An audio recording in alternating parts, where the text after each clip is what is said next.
পরম করুণাময় আল্লাহর নামে শুরু করছি। বিসমিল্লাহির রহমানির রহিম। আসসালামু আলাইকুম, welcome to my Fatema's cooking school. আমার এই রান্নাগুলো যদি ভালো লেগে থাকে লাইক, শেয়ার এবং সাবস্ক্রাইব করবে। পাশে থাকা বেল আইকনটি বাজিয়ে যাবে যেন আমার রান্না সবার আগে আপনার কাছে পৌঁছে যায়। তবে বন্ধুরা, সব সময় অল বেল আইকনটি বাজিয়ে যাবে, তাহলে আমার রান্না সবার আগে তোমার কাছে নোটিফিকেশন চলে আসবে। আজ আমি দেখাবো শোল মাছের ঝোল, মেঘনা নদীর শোল মাছের ঝোল। এই তো আমি পেঁয়াজ, তেল চুলায় দিয়ে দিয়েছি, অপর চুলায় শোল মাছ ভাজতে দিয়ে দিয়েছি। ভাজা হোক, এ ফাঁকে আমি তোমাদের সাথে একটু কথা বলে নেই। কেমন আছো বন্ধুরা? আলহামদুলিল্লাহ, আমি তো ভালো আছি এবং নিজে ভালো থাকবো, অন্যকে ভালো রাখবো। বন্ধুরা, তোমরাও ভালো থেকো, অন্যকে ভালো রেখো। 5 ওয়াক্ত নামাজ পড়বো, জীবনে ভালো ভালো কাজগুলা করে নিতে পারি।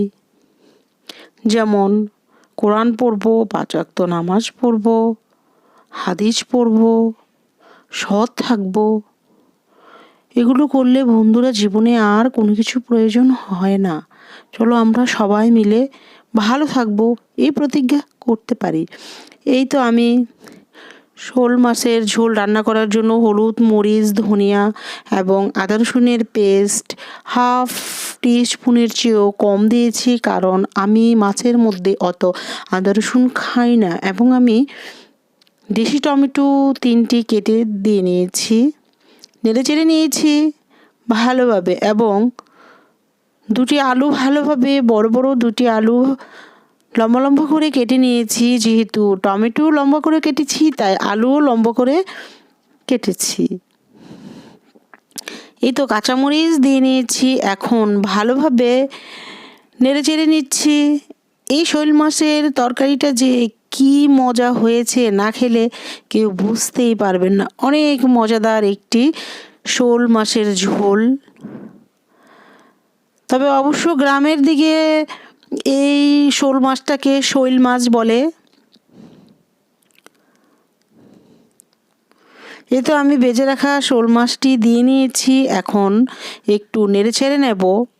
এটার হতে খুব বেশি একটা সময় লাগবে না, একদমই অল্প সময় লাগে। তবে তরকারিটা ছিল সেই রকম স্বাদের। এই তো আমি আরেকটু মাছ দিয়ে কষিয়ে নিয়েছি এবং আমি ফুটন্ত গরম পানি দিয়ে নিয়েছি, যেন দ্রুত রান্না করে চলে আসতে পারি, তাড়াতাড়ি শোল মাছের ঝোল দিয়ে ভাত খেয়ে ফেলতে পারি। একবার ট্রাই করে দেখুন, ভালো লাগবে। তরতাজা নদীর মাছ দিয়ে শোল মাছের ঝোল খেতে যে কি মজা! ঝোলটা ছিল অসম্ভব মজা। একবার ট্রাই করে দেখুন, ভালো লাগবে। এটা আমি পানি দিয়ে নিয়েছি, এখন আমি ঢেকে দেব। একদম অল্প সময়ে এখন হয়ে যাবে, যেহেতু সব কিছু কষানো। এখন আমি ঢাকনাটা উঠিয়ে আবারও নেড়ে চেড়ে নিয়েছি।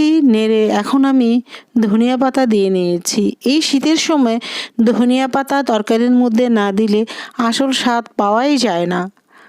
তবে এই শীতের সময় যে কোনো সবজি দিয়ে মাছ রান্না করা হোক, খুবই ভালো লাগে, মজা লাগে। কিন্তু একই পদ্ধতিতে গরমের দিনে রান্না করলে কিন্তু অত স্বাদ বা মজা লাগে না, কারণ গরমের জন্য। শীতের মধ্যে সব কিছুই মজা মজা খাওয়া যায় 3-4 মাস, তারপরে মজা শেষ। এই তো তরকারিটি প্রায় হয়ে এসেছে। আমি এই তরকারিটি ঝোলই রাখবো। এটাকে শোল মাছের ঝোল বলে। ঝোলটি আর একটু কমিয়ে নেব, আঠালো ঝোল। আবারও আমি ঢেকে দিয়েছি নেড়ে চেড়ে।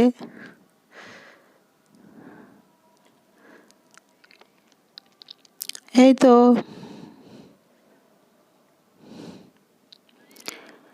আমার তরকারিটি হয়ে গেছে।